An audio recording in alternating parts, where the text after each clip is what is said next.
قابل صد احترام سامعین عزام،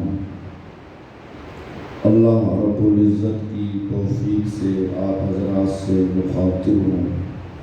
دعا ہے رب تعالیٰ کے حضور مجھے اللہ تعالیٰ صحیح بیان کرنے کی توفیق نصیب فرمائے اور ہمیں قرآن و سنت پر عمل کرنے کی بھی توفیق نصیب فرمائے۔ سامعین عزام، آج کا دن اس لحاظ سے بڑی اہمیت کا حامل ہے کہ یہ اس رمضان المبارک کا آخری جمعہ ہے۔ آئندہ سال رمضان بھی ہوگا اور جمعہ کا دن بھی ہوگا، لیکن شاید ہم میں سے کوئی ہوگا کوئی نہیں ہوگا۔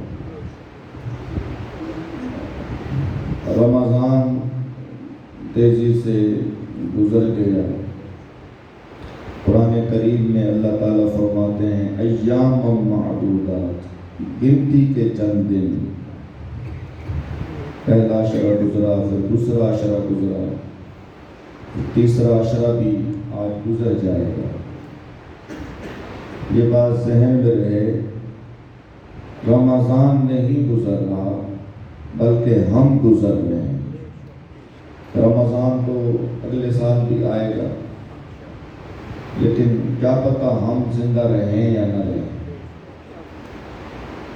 یہ جو آج کا جمعہ ہے جسے جمعۃ الوداع کہا جاتا ہے،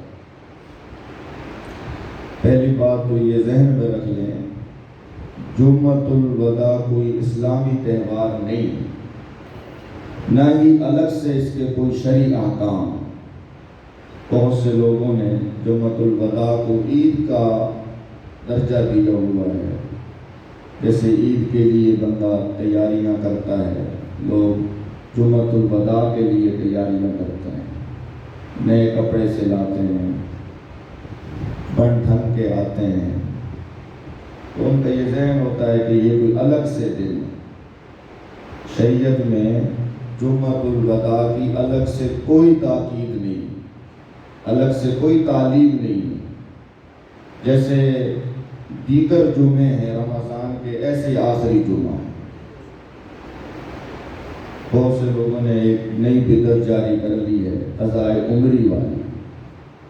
جمعہ کے دن 4 رکعت نفل پڑھ لو، جتنی نمازیں پیچھے قضا ہوئی ہیں سب کا کفارہ ہو جائے۔ یہ بدعت ہے، یہ بے بنیاد بات ہے، اس کا اسلام سے اور شریعت سے کوئی تعلق نہیں۔ جو نماز قضا ہوگی یہ جب تک اس کو ہم نہیں پڑھیں گے وہ ہمارے ذمے سے ساقط نہیں ہوگی۔ جتنی نمازیں ذمے ہیں ساری نمازوں کی قضا ضروری، ہر ایک کی الگ الگ قضا ضروری ہے۔ صرف 4 نفل پڑھ لینے سے سارا کھاتا صاف نہیں ہوگا، بلکہ قضا کرنی ضروری ہے۔ بہرحال جمعۃ الوداع کے الگ سے شرعی احکام تو نہیں، البتہ پیغام ضرور ہے کہ یہ رمضان گزر رہا ہے، یہ رمضان کا آخری جمعہ ہے۔ جیسے یہ رمضان گزر رہا ہے ایسے ہم بھی گزر جائیں۔ جیسے اس سال رمضان کا یہ آخری جمعہ ہے، ہو سکتا ہے ہماری زندگی کا بھی یہ آخری رمضان ہو، آخری جمعۃ الوداع ہو۔ بہرحال ایمان والے کو اپنی آخرت کو سامنے رکھنا چاہیے کہ میں نے مرنا ہے، اللہ تعالیٰ کے حضور پیش ہونا ہے، آخرت کی تیاری کرنی چاہیے۔ چنانچہ اللہ تعالیٰ کا ہم پر کرم ہوا، فضل ہوا کہ اللہ تعالیٰ نے ہمیں رمضان نصیب فرمایا۔ خوش نصیب ہیں وہ دوست جنہوں نے دن میں روزے رکھے، رات کو تراویح میں قرآن کریم سنا۔ اسی طرح اعتکاف جیسی عبادت انہیں نصیب ہوئی، راتوں کا قیام انہیں نصیب ہوا۔ یہ بڑی خوش نصیبی کی علامتیں ہیں۔ عمل تو بڑے اونچے ہیں، روزہ بھی بڑا اونچا عمل ہے، قرآن کریم سننا سنانا تراویحوں میں یہ بھی بڑا اونچا عمل ہے، اعتکاف میں بیٹھنا یہ بھی بڑا اونچا عمل ہے، فطرانہ ادا کرنا یہ بھی بڑا اونچا عمل ہے۔ لیکن یاد رہے کوئی بھی عمل جب تک اللہ تعالیٰ اس عمل کو قبول نہیں کریں گے اس عمل کا کوئی فائدہ نہیں۔ دین اسلام میں قابلیت نہیں ہے بلکہ قبولیت ہے۔ کوئی بھی عمل ہم کریں تو ہماری توجہ اللہ تعالیٰ کی طرف ہو، ہم اللہ تعالیٰ کے سامنے دامن پھیلا کر، ہاتھ اٹھا کر، گڑ گڑا کر اللہ تعالیٰ سے دعا کریں، مولا جو ہمارے بس میں تھا ہم نے کر لیا، اب اس عمل کو شرف قبولیت تو عطا فرما۔ چنانچہ قرآن کریم میں اللہ تبارک و تعالی نے بیت اللہ کی تعمیر کا ذکر فرمایا۔ بیت اللہ روئے زمین پر سب سے مقدس جگہ، سب سے مقدس مقام، سب سے زیادہ متبرک جگہ، اس جیسی اور کوئی جگہ نہیں۔ ان اول بیت وضع للناس للذی ببکۃ مبارکہ وہدی للعالمین۔ اللہ تعالیٰ فرماتے ہیں انسانوں کے لیے روئے زمین پر عبادت کے لیے جو گھر سب سے پہلے بنایا گیا وہ مکہ میں ہے، جسے بیت اللہ کہا جاتا ہے، جو برکتوں والا ہے اور ہدایت والا ہے سارے عالم کے۔ اب آپ اندازہ کریں سارے عالم کے مسلمان بیت اللہ کی طرف کھینچے جاتے ہیں۔ کہیں بھی کوئی مسلمان رہ رہا ہے اس کی یہ دلی تمنا ہے، آرزو ہے کہ اللہ تعالیٰ مجھے بیت اللہ کی حاضری نصیب فرمائے۔ بیت اللہ جیسی جگہ کوئی نہیں دنیا میں۔ بیت اللہ میں ایک نماز کا ثواب 1,00,000 نماز کے برابر۔ بیت اللہ شریف وہ مقام ہے کہ جب حاجی وہاں پہنچتا ہے پہلی نظر بیت اللہ پر پڑتی ہے، جو دعا کرتا ہے وہ دعا اللہ تعالیٰ قبول فرماتا ہے۔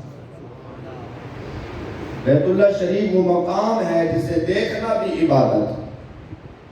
بہت سی ہماری اسلامی روایات، اسلامی یادیں، اسلامی عبادات بیت اللہ سے جڑی ہوئی۔ بیت اللہ مرکز ہے، بیت اللہ اللہ تعالیٰ کا گھر تعمیر ہو رہا ہے۔ تعمیر کون کر رہے ہیں؟ سیدنا ابراہیم خلیل اللہ علیہ السلام، سیدنا اسماعیل ذبیح اللہ علیہ السلام۔ گھر بھی عظیم ہے اور گھر کو تعمیر کرنے والے بھی۔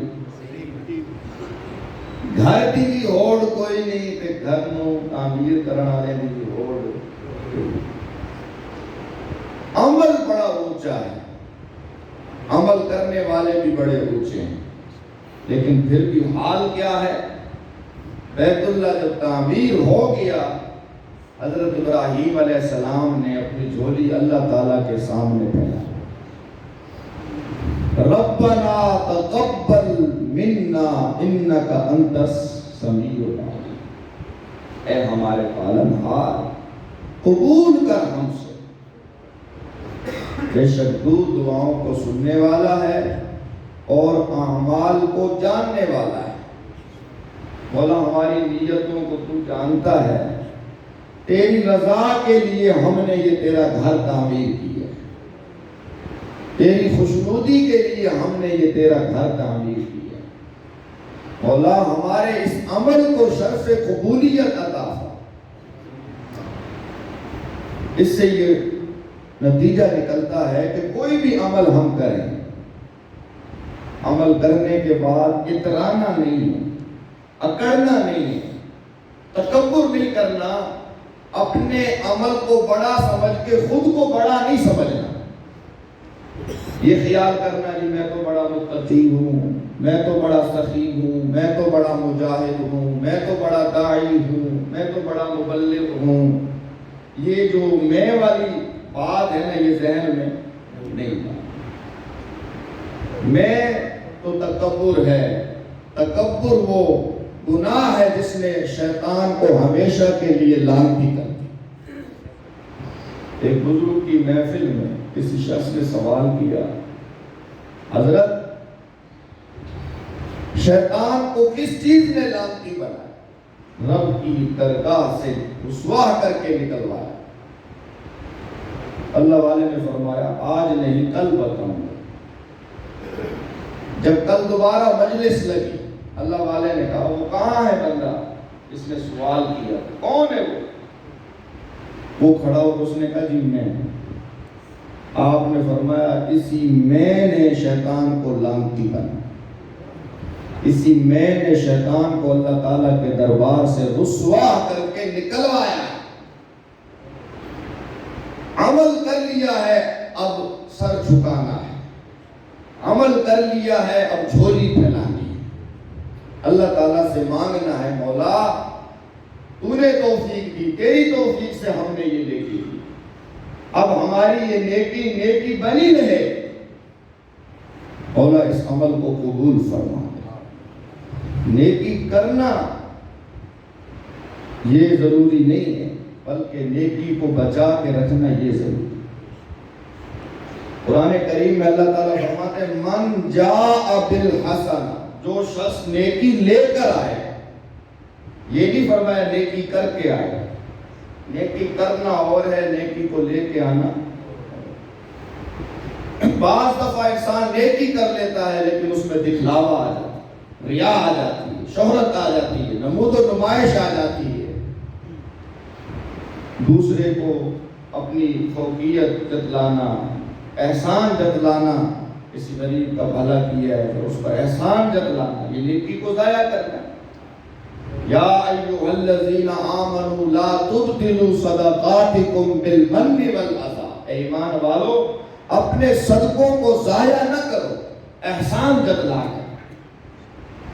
اگر کسی کو کچھ دے رہے ہو تو کس کی رضا کے لیے دو، احسان نہ جتلاؤ۔ والأذی، پھر اسے تانے نہ مارو، تو وہی نہیں ہے جو ہم سے پیسے لے گیا تھا، ہم سے آٹا لے گیا تھا، اللہ لے گیا تھا۔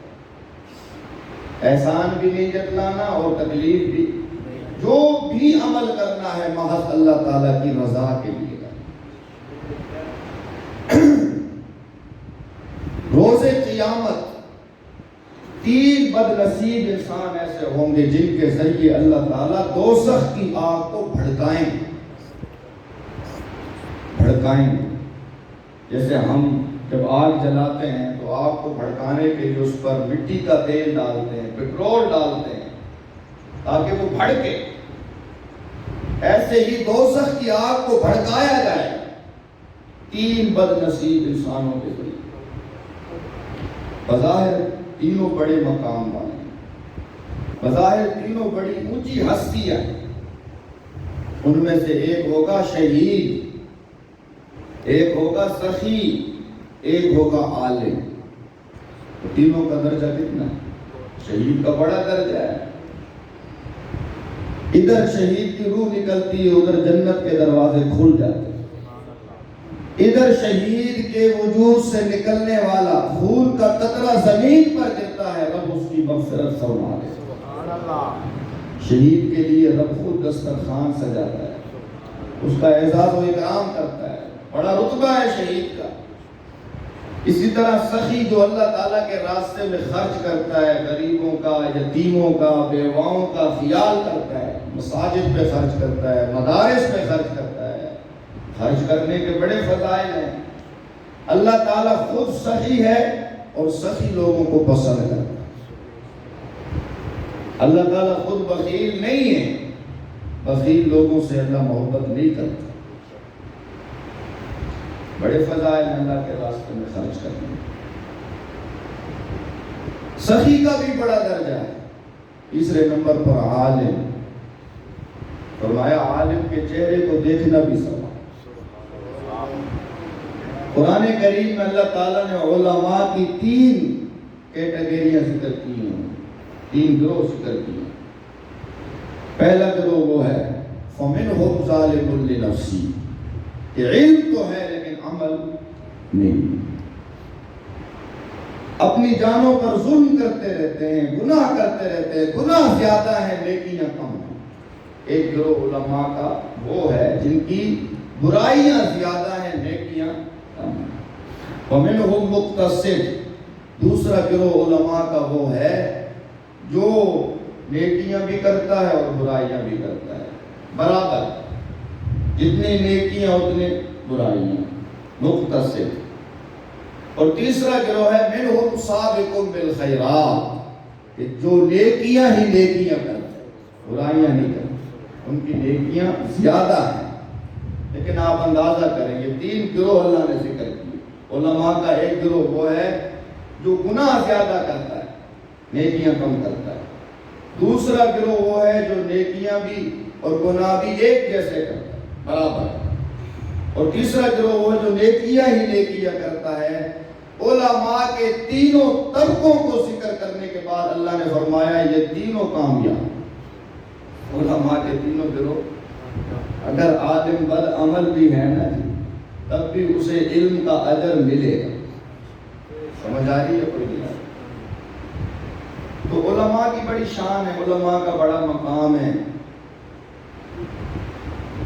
علماء کے ایک طبقے کو دوزخ کی طرف لے جایا جا رہا ہوگا بدعمالیوں کی وجہ سے، بد عقیدگی کی وجہ سے نہیں، بدعمالیوں کی وجہ سے۔ اگر کوئی عالم بد عقیدہ ہے تو وہ تو ظاہر ہے بد عقیدہ ہونے کی وجہ سے دوزخ کا ہی حقدار ہے، اس نے جنت میں نہیں جانا۔ ہاں ایک عالم صحیح العقیدہ ہے لیکن بد عمل ہے، گناہ زیادہ ہے، اسے فرشتے دوزخ کی طرف ہانک کے لے جا رہے ہیں۔ اللہ تعالیٰ فرشتوں سے کہیں گے بولے روکو۔ اللہ تعالیٰ فرمائیں گے میں نے اسے علم اس لیے نہیں دیا تھا کہ یہ میرے دیے ہوئے علم کے ساتھ دوزخ میں چلے۔ اللہ تعالیٰ محض علم کی وجہ سے اس عالم کی بخشش فرمائے۔ دونوں پہلو ہیں، اللہ تعالیٰ غفور رحیم بھی ہے، اللہ تعالیٰ ذو جلال بھی ہے، ذو انتقام بھی ہے۔ وہ چاہے تو نقطے پر پکڑ لے، وہ چاہے تو نقطے پہ بخشش کر دے، اس سے کون پوچھنے والا۔ 2 عورتوں کا ذکر آتا ہے۔ ایک عورت تھی جس نے اپنی بلی کو بھوکا پیاسا رکھا، بلی کو بھوکا پیاسا رکھنے کی وجہ سے دوزخ میں چلی، اور دوسری عورت جو فاحشہ تھی، بدکارہ تھی، اس نے ایک پیاسے کتے کو پانی پلا دیا، اللہ تعالیٰ نے اس عمل کی وجہ سے اس کی مغفرت فرمائی۔ بہرحال شہید کا درجہ بھی زیادہ ہے، سخی کا درجہ بھی، عالم کا درجہ بھی، لیکن حدیث میں آیا کہ پہلے اللہ تعالیٰ ان 3 شخصوں کے ذریعے دوزخ کی آگ کو بھڑکائے۔ شہید کو بلایا جائے، اللہ تعالیٰ پوچھیں گے اے شہید، میں نے تجھے طاقت دی، جوانی دی، قوت دی، کیا کیا؟ شہید کہے گا مولا تیرے راستے میں لڑتا رہا یہاں تک کہ میں نے جان دے دی۔ اللہ تعالیٰ فرمائیں گے تو نے جھوٹ بولا، تو نے بہادری اس لیے دکھائی، جان اس لیے قربان کی تاکہ لوگ تجھے بہادر کہیں، لوگ تجھے شہید کہیں، وہ دنیا میں کہا جا چکا۔ اب میرے پاس تیرے لیے کوئی اجر، پیشانی کے بالوں سے پکڑ کر منہ کے بل گھسیٹ کر اسے دوزخ میں ڈال دیا۔ پھر سخی کو بلایا جائے، اللہ تعالیٰ پوچھیں گے سخی میں نے تجھے مال دیا، دولت دی، پیسہ دیا، کیا کیا؟ سخی کہے گا یا اللہ غریبوں پہ خرچ کیا، مسجدوں پہ خرچ کیا، مدرسوں پہ خرچ کیا، یتیموں پہ، بیواؤں پہ، یا اللہ تیرے لیے میں لٹاتا رہا۔ اللہ تعالیٰ فرمائیں گے تو جھوٹ بول، تو نے یہ پیسہ اس لیے خرچ کیا کہ لوگوں میں تیری واہ واہ ہو، لوگ تجھے مالدار کہیں، سخی کہیں، وہ دنیا میں کہا جا چکا۔ اب آخرت میں تیرے لیے میرے پاس کوئی اجر، جن کے لیے تو نے عمل کیا ان سے جا کے اجر لے، وہ دنیا میں تجھے مل گیا، اب آخرت میں کوئی اجر؟ اسے بھی پیشانی کے بالوں سے پکڑ کر منہ کے بل گھسیٹ کر دوزخ میں ڈال دیا جائے۔ تیسرے نمبر پر عالم آئے گا، اللہ تعالیٰ پوچھیں گے میں نے تجھے علم دیا، کیا کیا؟ وہ کہے گا مولا قرآن کریم کی خدمت کی، حدیث کی خدمت کی، لوگوں کے بچوں کو دین پڑھایا، علم پڑھایا، واعظ و نصیحت کی، بیان کیے، تقریریں کی۔ اللہ تعالیٰ فرمائیں گے تو جھوٹ بول رہا ہے، یہ سب کچھ تو نے اس لیے کیا تاکہ دنیا میں تیری واہ واہ ہو، لوگ تجھے علامہ کہیں، مفتی کہیں، لوگ تجھے شیخ الحدیث کہیں، شیخ التفسیر کہیں، بڑا بیان کرتا ہے، بڑا مقرر ہے، دنیا میں کہا جا چکا۔ اب میرے ہاں تیرے لیے کوئی اجر؟ پھر اس عالم کو بھی پیشانی کے بالوں سے پکڑ کر منہ کے بل گھسیٹ کر دوزخ میں ڈال دیا۔ فرمایا یہ 3 شخص ہیں جن کے ذریعے اللہ تعالیٰ دوزخ کی آگ کو بھڑکائے۔ اللہ تعالیٰ ہم سب کی حفاظت فرمائے۔ اب ان کا قصور کیا ہے؟ ذرا غور کریں، قصور کیا ہے شہید کا، سخی کا، عالم کا؟ قصور یہ ہے کہ انہوں نے نیکیاں تو کی لیکن یہ اپنی نیکیوں کو بچا نہ سکے۔ نیکیاں تو کی لیکن اپنی نیکیوں کو، جب انہوں نے نیکیاں کی تو ریا آ گیا، دکھلاوا آ گیا، شہرت آ گئی، نیکی کیا ہو گئی؟ ضائع ہو گئی، ختم ہو گئی، ہباء منصورا، جیسے ریت اڑ جاتی ہے نا جی، پتھر صاف ہو جاتا ہے، فرمایا ایسے ریاکار کی نیکیاں اڑ جاتی ہیں، صاف ہو جاتی ہیں۔ تو میرے بھائیوں صرف نیکی کرنی نہیں ہے بلکہ نیکی کو بچا کے رکھنا۔ من جاء بالحسنہ، جو نیکی بچا کے لے آیا، فَلَهُ عَشْرُ أَمْثَالِهَا، اس کی ایک نیکی کو ہم 10 گنا بڑھا دیں۔ الحمدللہ ہم نے رمضان میں نیکیاں کی ہیں، روزے رکھے ہیں، تراویحاں پڑھی ہیں، اعتکاف میں بیٹھے ہوئے ہیں، فطرانہ ہم دے رہے ہیں، یہ بڑی نیکیاں ہیں۔ ان نیکیوں کو سنبھال کے رکھنا، ان نیکیوں کو بچا کے رکھنا، کوشش کریں گے نا جی سارے۔ اللہ تعالیٰ سے مانگنا ہے مولا جہاں جہاں کمی رہ گئی اپنے فضل سے پوری کر۔ نمازوں میں کمی رہی، روزوں میں کمی رہی، تراویحوں میں کمی رہی، دیگر عبادات میں کمی رہی، مولا ہم کمزور ہیں، خطا کار ہیں، معافی چاہتے ہیں، ہمیں معاف فرما۔ محترم دوستو بزرگوں، رمضان المبارک یہ وہ مہینہ ہے، آپ صلی اللہ علیہ وسلم نے فرمایا کہ اگر لوگوں کو رمضان کی عظمت، اہمیت، فضیلت کا اندازہ ہو جائے تو یہ آرزو کرنے لگیں کہ زندگی بھر رمضان ہی ہو۔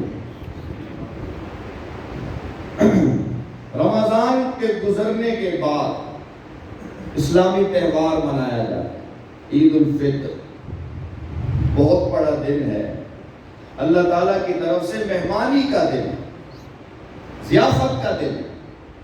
سال میں 5 دن ایسے ہیں جن 5 دنوں میں روزہ رکھنا حرام، ناجائز۔ یکم شوال کا دن ہے، باقی عید الاضحیٰ کے 4 دن ہیں، 10 ذی الحجہ، 11 ذی الحجہ، 12 ذی الحجہ، 13 ذی الحجہ۔ یہ 5 دن ایسے ہیں کہ ان 5 دنوں میں روزہ رکھنا جائے نہیں۔ وجہ کیا ہے؟ عید کے دنوں میں روزہ نہیں رکھنا، اس کا حکم ہے جی اللہ تعالیٰ کا حکم ہے۔ اللہ تعالیٰ کے حکم کو ماننے کا نام عبادت ہے۔ بس اللہ تعالیٰ نے رمضان میں حکم دیا دن میں کھانا چھوڑ دو، پینا چھوڑ دو، حکم آ گیا اللہ تعالیٰ کا، ہم اللہ تعالیٰ کے حکم پہ چلتے رہے۔ مثلاً ایک بندے نے دل میں صبح صادق کے وقت اٹھا، وہ سحری کی، اعلان ہوا سحری بند کر لو، اب کیا کرنا ہے جی؟ فوراً روزہ بند کر لے، اب تاخیر، اللہ تعالیٰ کا حکم آ گیا، حکم کو ماننے کا نام عبادت ہے، اب اس میں تاخیر۔ غروب آفتاب ہوا، روزے کا افطار ہونے کا ٹائم ہو گیا، روزہ افطار کر لو، اب روزہ افطار کرنے میں دیر نہیں کرنی، کیوں؟ اللہ تعالیٰ کے حکم کو ماننے کا نام عبادت ہے۔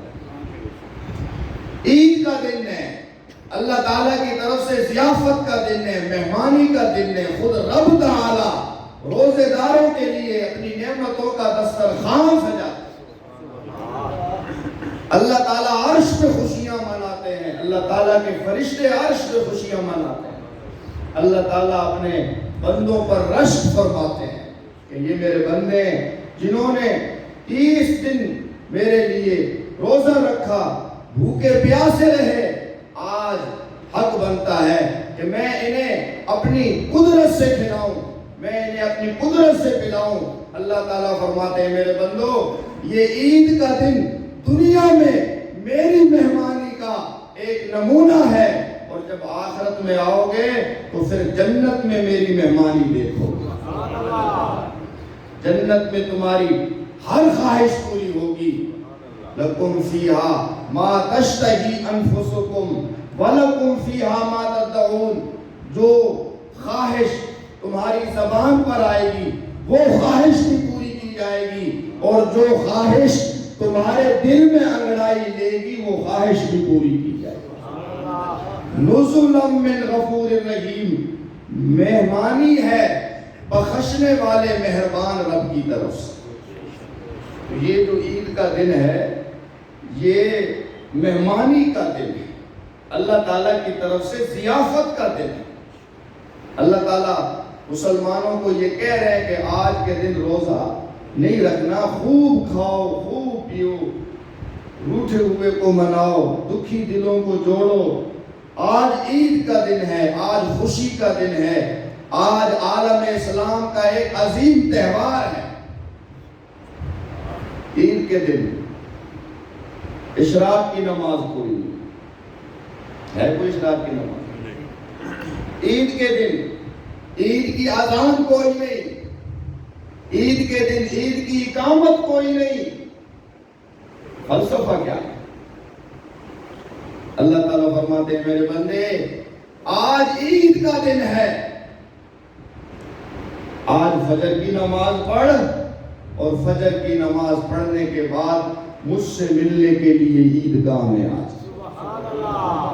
درمیان میں کسی اور ملاقات کی ضرورت نہیں، آج ملاقات ہوگی تو عیدگاہ میں ہوگی۔ میں اپنی رحمتوں کے ساتھ آؤں گا، میں اپنی مغفرتوں کے ساتھ آؤں گا۔ جب عید کا دن ہوتا ہے اللہ تعالیٰ روزے داروں پر فخر فرماتے ہیں اور فرشتوں سے یہ فرماتے ہیں اے فرشتوں مجھے بتاؤ اس مزدور کو جس نے اپنی مزدوری پوری کر لی ہو اسے مزدوری دینی چاہیے یا نہیں؟ فرشتے کہتے ہیں مولا جس مزدور نے اپنی مزدوری پوری کر لی اپنا کام پورا کر لیا حق تو یہ ہے کہ اسے مزدوری دے دی جائے۔ اللہ تعالیٰ فرماتے ہیں اے فرشتوں تم گواہ رہنا مجھے اپنے جلال کی قسم مجھے اپنی عزت کی قسم مجھے اپنی الوہیت کی قسم مجھے اپنی ربوبیت کی قسم آج عید کے دن جو بھی ایمان کی حالت میں عیدگاہ میں آئے گا جب وہ جائے گا تو میری رحمتوں سے مالا مال ہو کے جائے گا، نعرہ تکبیر، میری مغفرتوں سے مالا مال ہو کے جائے گا۔ عید کے دن اللہ تعالیٰ کو اپنے بندوں کا انتظار رہتا ہے، اللہ تعالیٰ کو اپنے بندوں سے ملنے کا شوق رہتا ہے، انتظار اس قدر ہے، شوق اس قدر ہے۔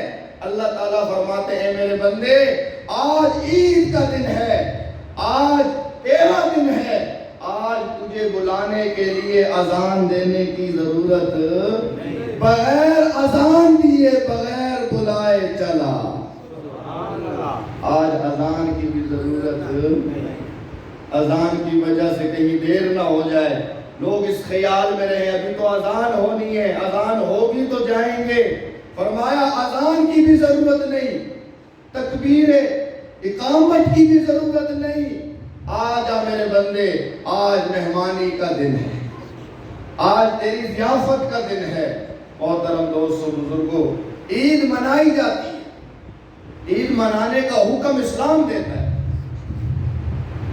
سوال یہ ہے رمضان گزر گیا، رمضان جیسی بہاریں شاید آئندہ ہمیں نصیب ہوں یا نہ ہوں، وہ سحری کا سرور، وہ افطاری کا لطف، وہ روزے کی جاذبیت، وہ تراویحوں کا روح پرور منظر، وہ اعتکاف کے عاشقانہ انداز، وہ فطرانے کی خیر سگالیاں، وہ تو اب نہیں رہیں گی۔ رمضان گزر گیا، مہمان گزر گیا، آنکھوں میں آنسو ہونے چاہیے تھے، دل شکستہ ہونا چاہیے تھا، خوشی کس بات کی؟ اتنا مبارک مہینہ رخصت ہو رہا ہے اور اسلام یہ کہتا ہے کہ رمضان کے رخصت ہونے پر خوشی مناؤ۔ سوال ہوتا ہے ذہن میں یہ بات آتی ہے کہ عید رمضان کے بعد کیوں ہے؟ میرے بھائی بات سمجھو، عید رمضان کے گزرنے پہ نہیں منائی جا رہی بلکہ عید رمضان کو پانے پہ منائی جا رہی ہے۔ کہ اللہ تیرا شکر ہے جو رمضان ہم نے پا لیا، کہ اللہ تیرا شکر ہے جو رمضان ہمیں نصیب ہو گیا۔ عید رمضان کے گزرنے کی وجہ سے نہیں منائی جاتی بلکہ کیوں منائی جاتی ہے کہ رمضان مل گیا ہے، پا گیا ہے، نصیب ہو گیا ہے، اس لیے عید منائی جاتی ہے۔ میرے بھائیوں مسلمان کی خوشی ہو، مسلمان کی غمی ہو، حکم خدا کا ہونا چاہیے اور طریقہ مصطفیٰ کا ہونا چاہیے۔ خوشی ملے اللہ تعالیٰ کے سامنے بندہ جھک جائے اور جھک جائے، شکر ادا کرے اللہ تعالیٰ۔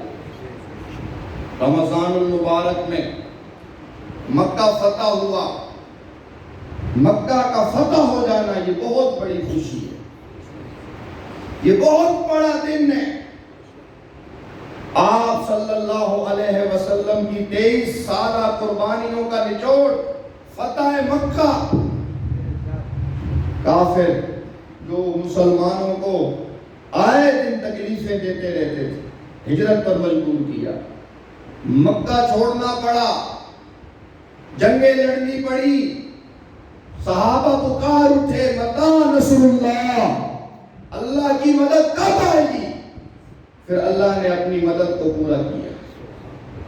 اذا جاء نصر اللہ والفتح، جب آئے گی اللہ کی مدد اور فتح، مکہ فتح ہو گیا، اللہ تعالیٰ کی نصرت کا وعدہ پورا ہو گیا۔ وَرَأَيْتَ النَّاسَ يَدْخُلُونَ فِي دِينِ اللَّهِ أَفْوَاجًا، فوج در فوج اسلام میں داخل ہو، بڑے بڑے قبیلے اسلام میں داخل ہو گئے۔ کافروں کا زور ٹوٹ گیا۔ وہ کافر جو اسلام کے ازلی دشمن تھے، جنہوں نے کوئی موقع ہاتھ سے نہ جانے دیا، فتح مکہ کے دن ان کی گردنیں جھکی ہوئی تھی، وہ لرزاں تھے، ڈرے ہوئے تھے، کانپ رہے تھے کہ آج ہم سے بدلہ لیا جائے گا، آج ہم سے انتقام لیا جائے گا، ہم نے مسلمانوں پر بڑے ظلم کیے۔ صنف نازک عورت حضرت سمیہ کے 2 ٹکڑے کر دیے، حضرت زنیرہ کی آنکھیں نکال دی، حضرت لبینہ کی چمڑی ادھیڑ دی، حضرت خبیب کو پھانسی کے پھندے پہ لٹکا دیا، حضرت حمزہ کے وجود کے 12 ٹکڑے کر دیے، رسالت معاب کے دندان شہید کر دیے، سر شہید کر دیا، ہجرت پر مجبور کیا۔ آج ہم سے انتقام لیا جائے۔ کافر یہ سوچ رہے، مکہ فتح ہو، ادھر صحابہ کرام کے جذبات بھی یہی تھے۔ صحابہ فرمانے لگے الیوم یوم الملحمہ، آج بدلے کا دن ہے، آج ہم بدلہ لیں گے۔ رحمت معاب، رحمت للعالمین پیغمبر، سب کہہ دو صلی اللہ، محبت سے بولو صلی اللہ۔ آپ نے جب سنا کہ صحابہ فرما رہے ہیں الیوم یوم الملحمہ، آج بدلے کا دن ہے، آپ نے فرمایا خبردار، میں رحمت للعالمین پیغمبر، میں صرف مسلمانوں کے لیے رحمت بن کے نہیں آیا، بلکہ میں پورے عالم کے لیے رحمت بن کے آیا ہوں۔ آج بدلے کا دن نہیں ہے، آج معافی کا دن ہے۔ الیوم یوم المرحمہ انتم الطلقاء، اے مکہ والو جاؤ تم سب آزاد ہو۔ کسی قسم کی میں تمہیں دھمکی نہیں دیتا، کسی قسم کا میں تمہیں تانا نہیں دیتا، کسی قسم کی میں تمہیں سزا نہیں دیتا۔ جو معاملہ میرے بھائی حضرت یوسف علیہ السلام نے اپنے بھائیوں کے ساتھ کیا، بھائیوں نے بابا سے جدا کیا، گھر سے بے گھر کیا، باپ کی شفقت سے محروم کیا، کنویں میں ڈالا، قافلے والوں کے ہاتھوں غلام بنا کے بیچا، بھائی ظلم کرتے رہے، لیکن جب یوسف کو اقتدار ملا، یوسف کو حکومت ملی، یوسف کو فتح ملی، تو حضرت یوسف علیہ السلام نے بھائیوں کو الزام تک نہ دیا اور کہا بھائیوں سر جھکانے کی ضرورت نہیں ہے بلکہ سر اٹھانے کی ضرورت ہے۔ یہی میرے نبی کے اخلاق۔ آپ فاتح اعظم، آپ جیسا کوئی فاتح اعظم دنیا میں بڑے بڑے فاتح آئے، سکندر جیسے بادشاہ، بڑے بڑے سپہ سالار آئے، بڑی بڑی پرچم کشا ہستیاں آئی، لیکن کوئی فاتح ایسا نہیں ملتا، کوئی جرنیل ایسا نہیں ملتا، کوئی سپہ سالار ایسا نہیں ملتا، کوئی پرچم کشا ایسا نہیں ملتا کہ اس نے یہ کہا ہو کہ میں نے جو مشن شروع کیا تھا وہ مشن پورا ہو گیا ہے، دنیا سے میں جا رہا ہوں تو اپنے مشن کو پورا کر کے جا رہا ہوں۔ اس دھرتی پر صرف آمنہ کا لال ہے، میرا پیارا نبی ہے۔ جب آپ اس دنیا سے جا رہے تھے تو ساتھ آپ یہ اعلان بھی فرما رہے تھے کہ جو مشن دے کر اللہ نے مجھے بھیجا تھا آج اس مشن کو پورا کر کے جا رہا ہوں۔ نعرہ تکبیر، شادی محمد مصطفیٰ، شادی صحابہ، نعرہ تکبیر۔ مکہ کا فتح ہو جانا یہ خوشی کا موقع ہے، بڑا عظیم دن ہے، لیکن میرے نبی کی سیرت یہ ہے، میرے نبی کا کردار یہ ہے کہ آپ نے فتح مکہ کے دن کو بھی اللہ تعالیٰ کا شکر ادا کر کے منایا۔ آپ نے تکبر نہیں کیا، اکڑ نہیں کی، آپ نے بڑے بڑے دعوے نہیں کیے، آپ نے اللہ تعالیٰ کی دی ہوئی اس فتح کے سامنے اپنا سر جھکا دی. مولا تیرا احسان ہے، تیرا فضل ہے. کوئی بھی نعمت ملے، فتح ملے، صحت ملے، دولت ملے، عزت ملے، کوئی اسلامی تہوار ملے، کوئی عبادت ملے، تو ایمان والے کا یہ وتیرہ ہونا چاہیے کہ وہ اللہ کے سامنے جھک جائے، اللہ کے سامنے جھک جائے. حضرت ابراہیم علیہ السلام بیت اللہ تعمیر کر چکے.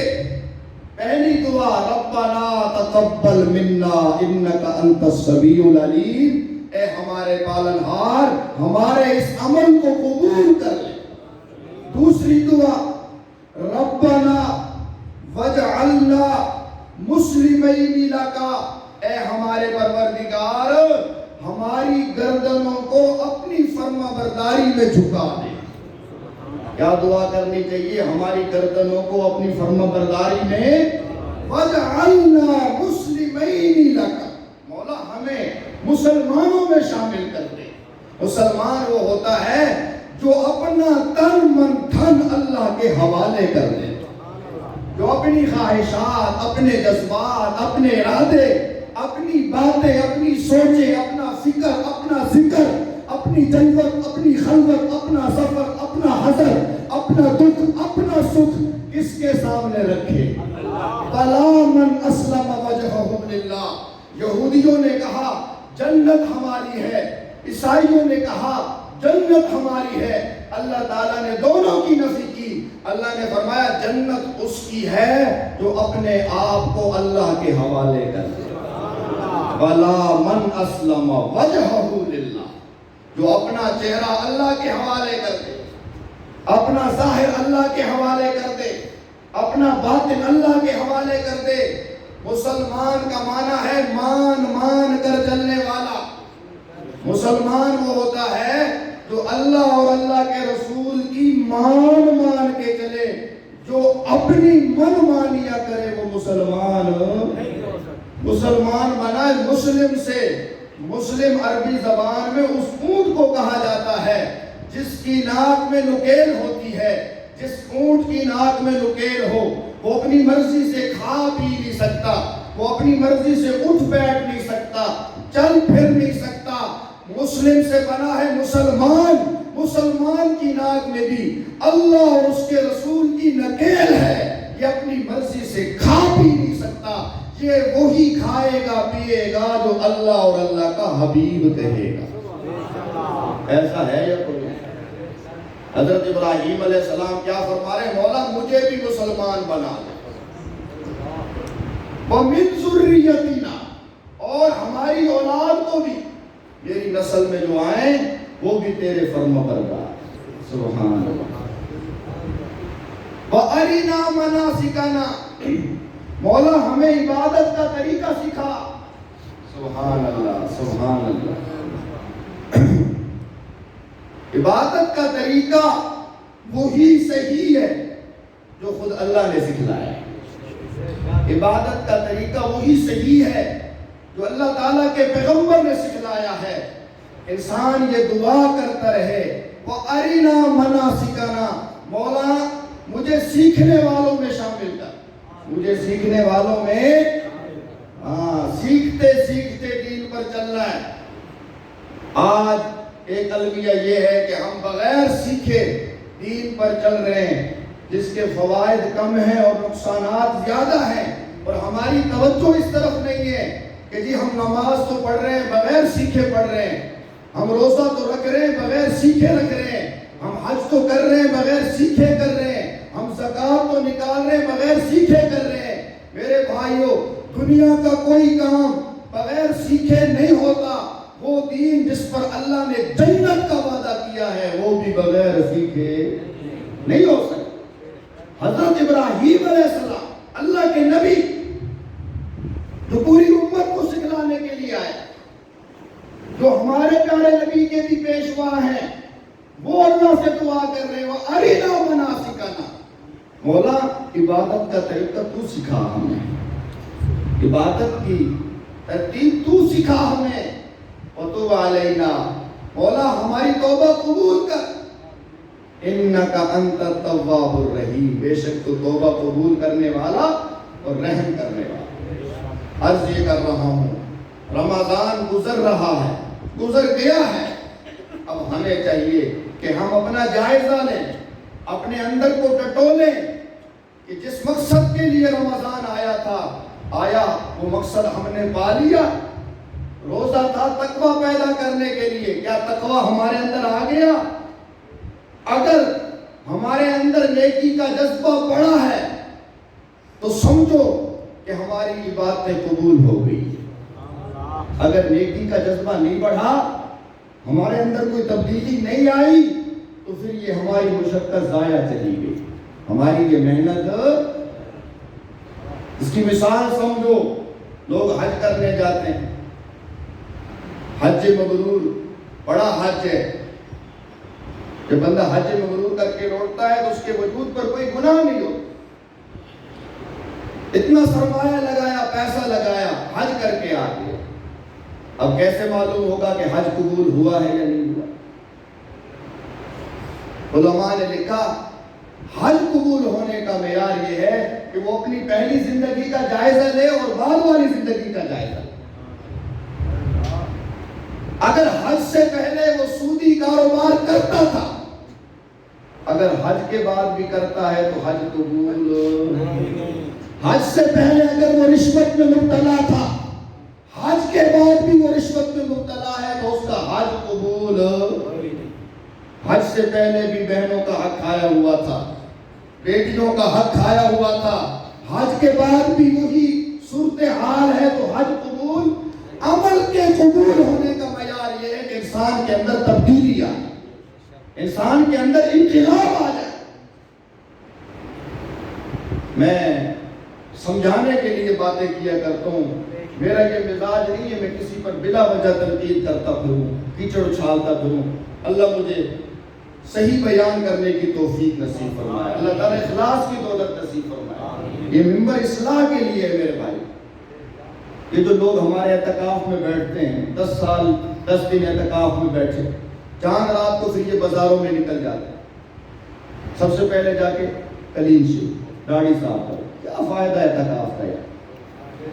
اگر اعتکاف تیرے چہرے پہ سنت رسول نہیں لا سکا تو پھر اعتکاف کرنے کا کیا فائدہ؟ اعتکاف اس لیے ہے کہ تو یکسو ہو جا، ساری دنیا سے کٹ جا، اللہ سے جڑ جا۔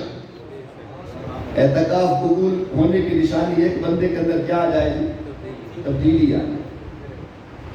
ایسی بہت سی مثالیں ہیں، مجھے ملتے ہیں ساتھی کو کہتے ہیں کہ جی ہم پہلے نہ نماز پڑھتے تھے نہ چہرے پہ داڑھی تھی، لیکن جب سے ہم نے جمعے کا بیان سننا شروع کیا الحمدللہ ہم نے داڑھی بھی رکھ لی اور ہم نمازی بھی بن گئے۔ میں اس پر اللہ کا بڑا شکر ادا کرتا ہوں۔ شکر ہے میرے کہنے سے اگر کسی ایک بندے نے نماز شروع کر دی ہے، میرے کہنے سے اگر کسی ایک بندے نے داڑھی رکھ لی ہے، تو میں امید رکھتا ہوں اللہ تعالیٰ اسی عمل کی وجہ سے میری بخشش کر دے۔ اصلاح کے لیے میں کہہ رہا ہوں، رمضان تو گزر جائے گا لیکن ہمارے اندر تبدیلی آئی ہے یا نہیں آئی؟ یہ ہم اپنا جائزہ لیں، محاسبہ کریں۔ میرے بھائیوں، یہ دنیا دارالامتحان ہے، یہ ہمیشہ رہنے کی جگہ نہیں ہے۔ کر لے جو کرنا ہے، آخر موت ہے، ایک دن مرنا ہے، آخر موت ہے۔ کیسے کیسے گھر اجاڑے موت نے، کھیل کتنوں کے بگاڑے موت نے۔ جگہ جی لگانے کی دنیا نہیں ہے، یہ عبرت کی جگہ ہے، تماشا نہیں ہے۔ بچپن نے تجھ کو برسوں کھلایا، جوانی نے آ کر تجھ کو مجنوں بنایا، بڑھاپے نے آ کر کیا کیا ستایا، اجل دیر اندر دے گی بالکل صفایا، جگہ جی لگانے کی دنیا نہیں۔ آج ہم نے دنیا کو سب کچھ سمجھ لیا۔ میں جھوٹ اس لیے نہیں چھوڑتا کہ میری دنیا جھوٹ کے بغیر نہیں چلتی، میں سود اس لیے نہیں چھوڑتا کہ سود کے بغیر بچوں کی فیسیں بھرنی ہے، بجلی کے بل بھرنے ہیں، گھر کا خرچہ چلانا ہے۔ میری سوچ دنیا بن گئی۔ میرے نبی نے، میرے مرشد نے فرمایا، لوگوں رمضان میں جنت کو طلب کرو اور دوزخ سے پناہ مانگو۔ جنت کو کیا کرنا؟ طلب کرنا، اور دوزخ سے وہ اعمال کرنے ہیں، ان اعمال کی عادت اپنے اندر پیدا کرنی ہے رمضان میں جن سے جنت ملتی ہے، اور ان اعمال سے بچنا ہے جن کی وجہ سے دوزخ انسان کے مقدر میں لکھتی ہے۔ جنتی اعمال کرو، جنت والے اعمال کرو، رمضان میں جنت حاصل کرو، دوزخ سے بچو، اور رمضان میں جنت یوں حاصل کرو کہ پھر کبھی اللہ تعالیٰ تمہیں دوزخ کی ہوا بھی نہ لگنے۔ یہ نہیں ہے کہ رمضان میں جنت کمائی، رمضان گزر گیا پھر دوزخ کے راستے پہ چل پڑے، یہ تو بڑی بدبختی ہے۔ اللہ نے موقع دیا سنبھلنے کا، اللہ نے موقع دیا گناہوں سے پاک صاف ہونے کا، نیکیوں میں آ گیا، پاک صاف ہو گیا، نمازی بن گیا، اب رمضان گزر گیا پھر اسی ترتیب پہ آ جائے، بڑی بدبختی ہے، بڑی بدقسمتی ہے۔ یہ رمضان انقلاب ہے، یہ رمضان تبدیلی ہے، یہ رمضان ہماری زندگیوں میں چینج لانے کے لیے ہے۔ ہم نے اپنے رویے بدلنے ہوں گے، ہم نے اپنی عادتیں بدلنی ہوں گی، ہم نے اپنا لب و لہجہ بدلنا ہوگا، ہم نے اپنا انداز گفتگو بدلنا ہوگا، انداز لین دین بدلنا ہوگا۔ ہماری پوری زندگی اللہ کے حکموں میں اور رسول پاک کی تابعداری میں ڈھلی ہوئی، سجی ہوئی نظر آئے۔ یہ ہے اصل مقصد۔ کوشش کریں گے نا جی سارے انشاءاللہ۔ نماز شروع کی ہے رمضان میں تو پکا نمازی بننا ہے، گناہوں سے بچنے کا ارادہ کیا ہے تو گناہوں سے بچنا ہے، ساری زندگی کوشش کرنی ہے، ہمارے ذمہ کوشش، ارادہ، سمجھ آئی؟ کوشش ہی نہ کرے بندہ، ارادہ ہی نہ کرے اور کہے کہ دیکھی جائے گی، ایسا نہیں ہے۔ اللہ تعالیٰ کرسی عدالت میں بیٹھیں گے، انصاف کریں گے۔ ایسا نہیں ہے کہ بے نمازی بھی جنت میں اور نمازی بھی جنت میں، روزے دار بھی جنت میں اور کھوجے بھی جنت میں، ایسا نہیں ہوگا۔ حق حلال کی کمائی کرنے والے بھی جنت میں اور حرام کی کمائی کرنے والے بھی جنت میں، یہ اللہ تعالیٰ کے عدل کے خلاف ہے۔ میرے بھائیو رمضان ہے، جنت کے حقدار بن جاؤ۔ یہ جو سحری کے وقت اعلان ہوتا ہے روزے دارو جنت کے حقدار، جملہ تو ٹھیک ہے لیکن یہ جملہ ہم پر فٹ نہیں آتا، یہ جملہ ہم پر فٹ۔ جو روزہ حرام کے مال سے رکھ رہا ہے، جو روزہ حرام کے مال سے کھول رہا ہے، وہ جنت کا حقدار ہے؟ بولو بھائی، وہ جنت کا حقدار ہے؟ جو شراب کا عادی ہے، رشوت کا عادی ہے، سود کا عادی ہے، ماں باپ کا دل دکھاتا ہے، وہ جنت کا حقدار ہے؟ یہ فضیلت انہیں ملے گی جن سے رب راضی ہو جائے، اور رب ان سے راضی ہوگا جو رب کی چاہی ہوئی زندگی گزاریں گے، رب کا کہا مانیں گے۔ صرف یہ کہہ دینا روزے دارو، اللہ نبی کے پیارو، جنت کے حقدارو، یوں جنتیں نہیں ملتی۔ جنت کے لیے محنت ہے۔ فَأَمَّا مَنْ طَغَىٰ وَآثَرَ الْحَيَاةَ الدُّنْيَا فَإِنَّ الْجَحِيمَ هِيَ الْمَأْوَىٰ۔ اللہ تعالیٰ فرماتے ہیں جس نے سرکشی کی اور دنیا کی زندگی کو ترجیح دی، ایسے لوگوں کا ٹھکانہ دوزخ ہے۔ وَأَمَّا مَنْ خَافَ مَقَامَ رَبِّهِ وَنَهَى النَّفْسَ، اور وہ لوگ جو اپنے رب کے ہاں پیش ہونے سے ڈر گئے، کل عدالت لگے گی، رب کے حضور پیش ہونا پڑے گا، میں کیا منہ دکھاؤں گا، میں کیا جواب دوں گا؟ رب کی پیشی سے ڈر کر اس بندے نے اپنے نفس پہ کنٹرول کر لیا۔ وَنَهَى النَّفْسَ، اپنے نفس پہ ایک قدم اپنے نفس پہ رکھ لو، دوسرا قدم انشاءاللہ جنت میں ہو۔ نفس کی نہیں مانی، نفس کی نہیں مانی۔ روزہ نفسانی خواہشات کو دبانے کے لیے، روزہ نفسانی خواہشات کا گلا گھونٹنے کے لیے ہے۔ فرمایا جس نے نفس پہ قابو پا لیا فَإِنَّ الْجَنَّةَ هِيَ الْمَأْوَىٰ، جنت اس کا ٹھکانہ۔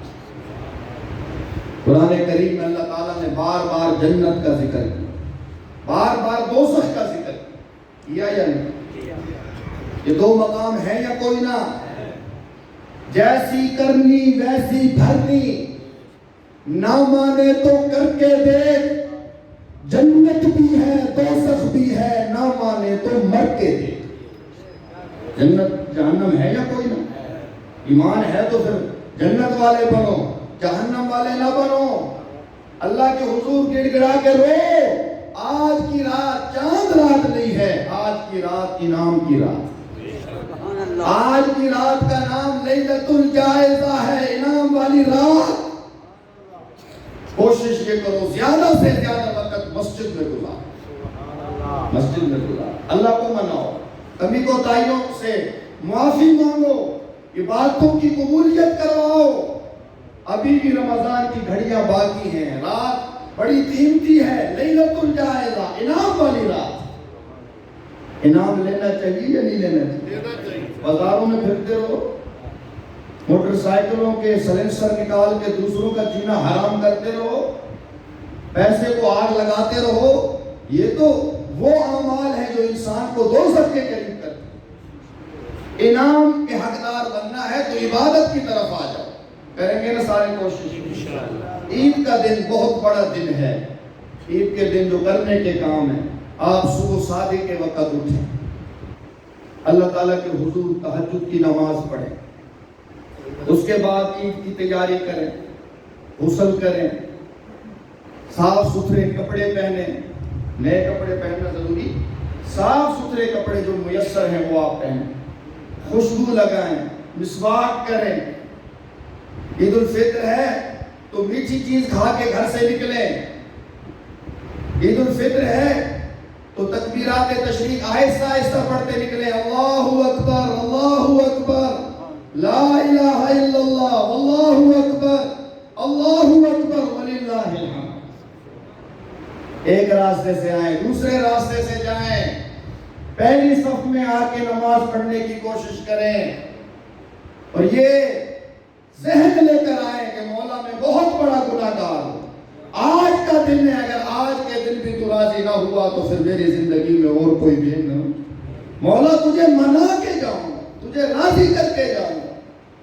فطرانہ ادا کر کے نکلو، عید کے دن صبح صادق کے بعد فطرانہ واجب ہو جاتا ہے۔ فطرانہ ہر اس شخص پر ہے جس پر زکوٰۃ آتی ہے، یا زکوٰۃ تو نہیں آتی لیکن اس کے پاس ضرورت سے زائد اتنا ساز و سامان ہے جو 52.5 تولہ چاندی کے برابر بنتا ہے، تقریباً 1,20,000 کے برابر 52.5 تولہ چاندی ہے، 1,20,000 کے برابر کسی کے پاس ضرورت سے زائد سرمایہ پڑا ہے، قرض کے علاوہ اس پر فطرانہ ہے۔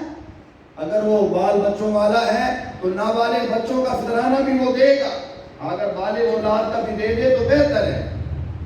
شوہر اپنا فطرانہ دے، بیوی اپنا فطرانہ دے، اگر شوہر بیوی کی طرف سے ادا کر دے گا تو یہ اچھی بات ہے۔ فطرانہ ایسے شخص کو دینا ہے جو مستحق کو، مسلمان ہو، غیر مسلم کو فطرانہ، غیر مستحق کو فطرانہ، غیر مستحق ہوتا ہے جو خود صاحب نصاب ہے، جس کے پاس اتنا سرمایہ ہے جو 52.5 تولہ چاندی کے برابر ہے، 1,20,000 کے لگ بھگ کسی کے پاس سرمایہ ہے، اس پر فطرانہ نہیں لگتا، سید پر فطرانہ نہیں لگتا۔ اگر کوئی اپنے آپ کو سید کہلواتا ہے، سید پر فطرانہ، یہ فرضی جو صدقے ہیں یہ سیدوں پر نہیں لگتے، نفلی صدقے لگتے ہیں، سمجھ آئی نا؟ نفلی لگ جاتے ہیں، میری بات سمجھو میری، فرضی نہیں لگتے، نفلی لگ جاتے ہیں۔ کہیں آپ کے مولوی صاحب تو سید ہیں، انہیں کچھ دینے کی ضرورت ہے، جیسے آپ نے نیتی ہوئی ہے، مجھے لگ ایسے رہا ہے، شاید یہ آپ مسئلہ آپ کے ذہن میں ہے، مولوی صاحب کو پیٹرول کا خرچہ بھی نہیں دیں، ایسا ہی اللہ تعالیٰ آپ کو ہدایت دے، اللہ تعالیٰ نے دیا ہوا ہے تو علماء پہ خرچ کیا تھا۔ الحمدللہ مجھے ضرورت نہیں ہے، میرے پاس الحمدللہ 2 کنال میں مکان بھی ہے، الحمدللہ گاڑی بھی ہے، ٹھیک ہے جی، اپنے گھر کے دانے بھی ہیں، 2.5 ایکڑ دانے بھی ہیں، بس محبت ہوتی ہے، پیار ہوتا ہے جی، وہ کرنا چاہیے، تحفے تحائف ہو دینے چاہیے، ہدیے ہدایت دینے چاہیے، اس سے کیا بڑھتی ہے؟ محبت بڑھتی ہے۔ مسلمان پہ فطرانہ لگتا ہے، مستحق پہ فطرانہ لگتا ہے، غیر سید پر فطرانہ لگتا ہے، اور بھی مسائل ہیں فطرانے کے، وہ معلوم کر لیے جائیں۔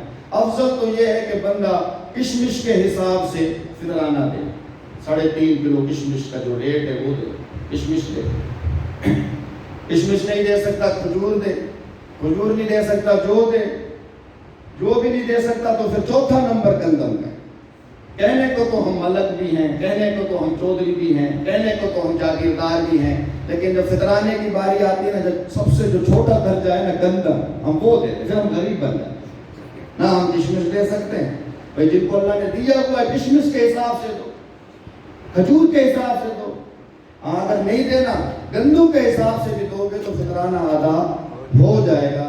اللہ تعالیٰ عمل کی توفیق نصیب فرمائے۔